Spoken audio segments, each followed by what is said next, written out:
and welcome to South Suburban Missionary Baptist Church Did You Know Midweek Moment Series. As you know, February is the month of Black History, and all month long we have gathered SSMBC deacons to discuss Black history makers. My name is Deacon Levon Schraler, and I want to introduce our panel to you on today. First, we have with us our ministry leader, which is Deacon Scott. We have Deacon Foster, and we have Deacon Carolyn Jones. Hi, everyone. Today, we want to talk about the struggles and the survival and influences of Sidney Poitier. So at this time, I'm going to hand it off to Deacon Foster to carry us further. Good afternoon. Good afternoon. And welcome to Midweek Moment here at South Suburban Missionary Baptist Church. We're talking about Sidney Poitier. And I want to give you just a little history about Sidney Poitier. He was born February 20th, 1927. He is an Bohemian American actor, director, and producer. If we know anything about him, he broke the color barrier for the motion picture industry. He paved the way for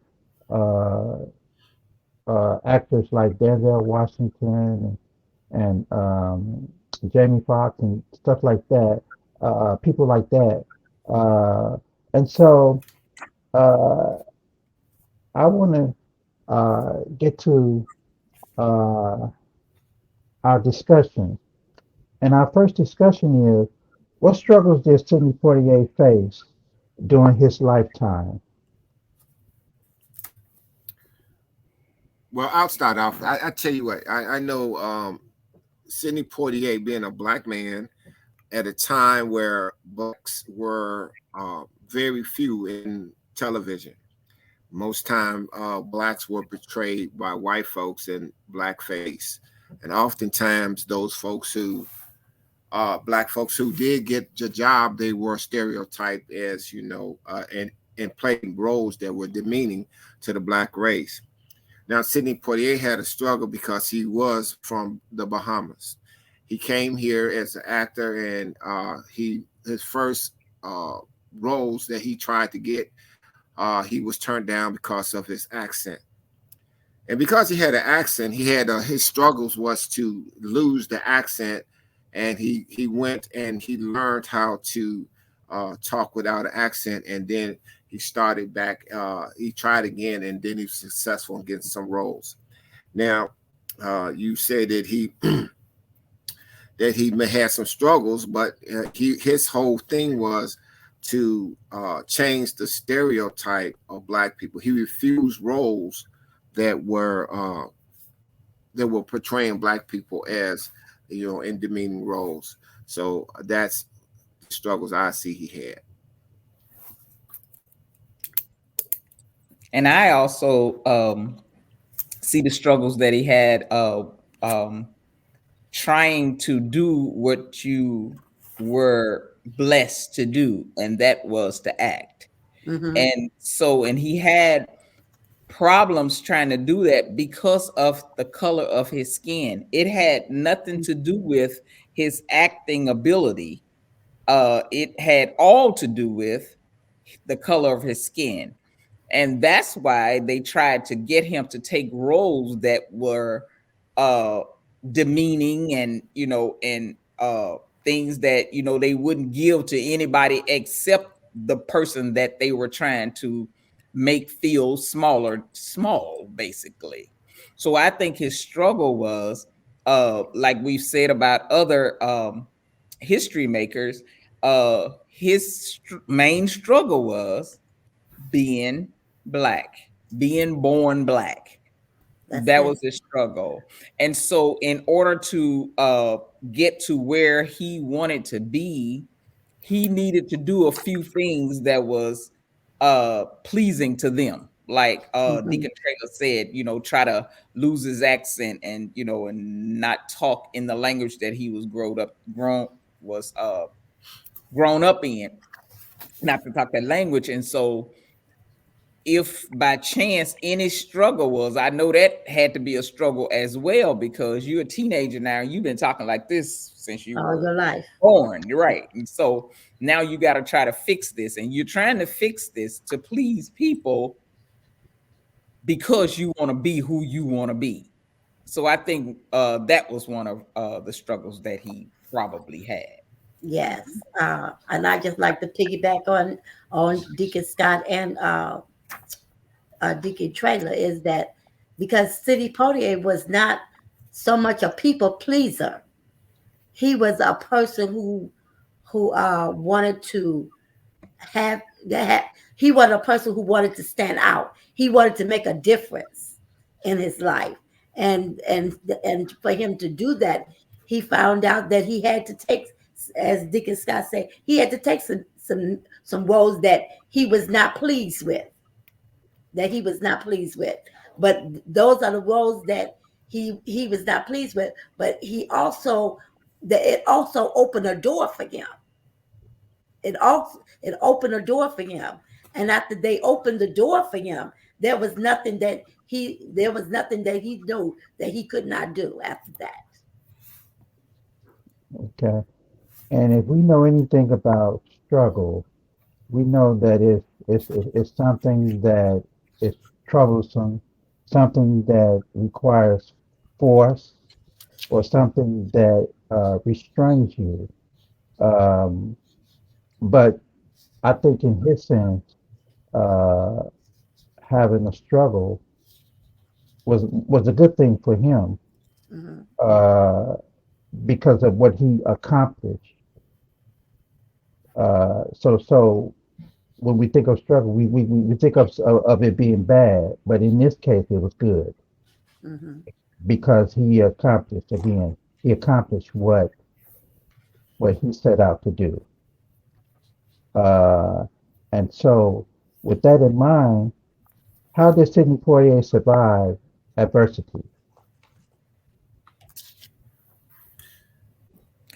I feel he survived adversity by being consistent in the things that he wanted to do, not to let the system change his mind about who he wanted to be or what he wanted to do. Because the system sometimes can make you feel like that this is not actually what you want to do. You want to do this. And they can make you feel that, like you should do this because you'll be good at this. Don't do that. You won't be good at that. So I think his survival was being persistent in what he wanted to do and not what people wanted him to do. Exactly. Just like I had said earlier, that he was not so much of a people pleaser.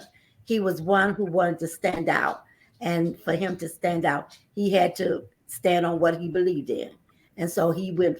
And that's how he worked. That's how he was in his career of acting. Like they said, he took on roles, but those roles opened the door for him, and after they opened the door for him, then he was able to blossom, and he let them know that these are the things in life that you're not, just because you are over these things. Oh, you are the ones who are having me to have a job, that I can now come into a place where I know that I'm not gonna let you continue to demeanor me. I'm gonna build up on what I have been taught and what I have learned. I'm gonna build up on that, and I'm gonna come out stronger. And that's how he did. He came out stronger than the way he started out. Mhm. And also, he faced adversity. He dealt with his adversity by just becoming the best at his craft, right? They remember we already said that the roles that were given to blacks were those demeaning roles, yes, boss, oh, Hmm. Chicken George type of roles, Uh, but he became the best at his craft, and by doing that, he was the first African American to win the award for best actor. Hmm. So now he didn't get that role by playing those roles. He played some some really some good roles, and not those roles that were demeaning. So he faced adversity by knowing what he was up against, but he applied himself, and then he rose to the top and opened up those Yes, doors and broke down those barriers that people thought that black people couldn't do. He proved to them exactly. that they could. Exactly. Yeah. Exactly. Yeah. Exactly. Yeah. And Because so, what I'm sorry, I just wanted to add one of the movies that I really one of the movies that I really brings to mind with talking about this is Guess Who's Coming to Dinner? Uh, Guess Who's Coming to Dinner?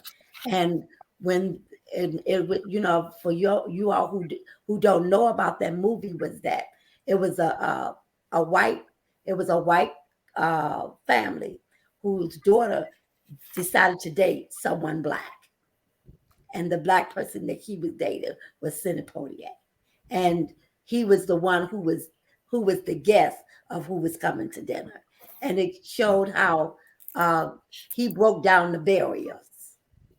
He showed how, and the movie showed how he broke down the barriers for black and whites to be together.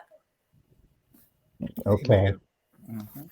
Amen. And so, and so, uh, his survival then was, as Deacon Trailer mentioned earlier about his accent, his survival was his acting, uh, because he was um, not given the role that he wanted because of his accent. Uh, that's the adversity that he uh, had or affected him. Hmm. But he learned how to overcome that adversity. Yes. Uh, and so I want to bring you to this next question. And it says, what do we learn from Sidney Poitier's influence on today? Well, I feel that what we learn from his influences today is that never let someone dictate what your life should be. You are able to create your own life, of your destiny in life. You are able to create it yourself. Amen. And Mhm. I got to see much. I got to repeat the same thing because I got the same thing. I have here. I said, don't. You don't have to be what other people want you to be. Hmm. Right. That's what I get from him. He's and be proud of who you Who are you are. and Yeah. embrace who you are. Right. And if we take that lesson today and apply it to our lives today, we realize that we can't be nobody can define who we are but God. And if God tells you that this is for you, then you walk in that and you be proud of that. I asked myself the question the other day, well, why was I born black? Mm. That's the question probably a lot of people ask. Why are we going through this struggle, right? Hmm. But it's not. It's a learning lesson because we know that God's grace is sufficient. We don't worry about all that other stuff, that all that peripheral. We just know that who we are, and that's who God made us, and this is who we are, and this is how we gonna roll, Yes. right? Okay. And the influence that I can add, and I had also jotted down there, like uh frame your own life. That Hmm. you know, don't allow someone to dictate what you want to be. You know what you want to be, so frame your own life. Mm. Amen. Well said, group. Uh, I want to thank you all for you all's discussion. Uh, this has been very enlightening. Uh, and I pray that we got something out of it, something that may have been told. And so, to our listeners, thank you for listening to us. Thank you for being on this midweek moment, and God bless you.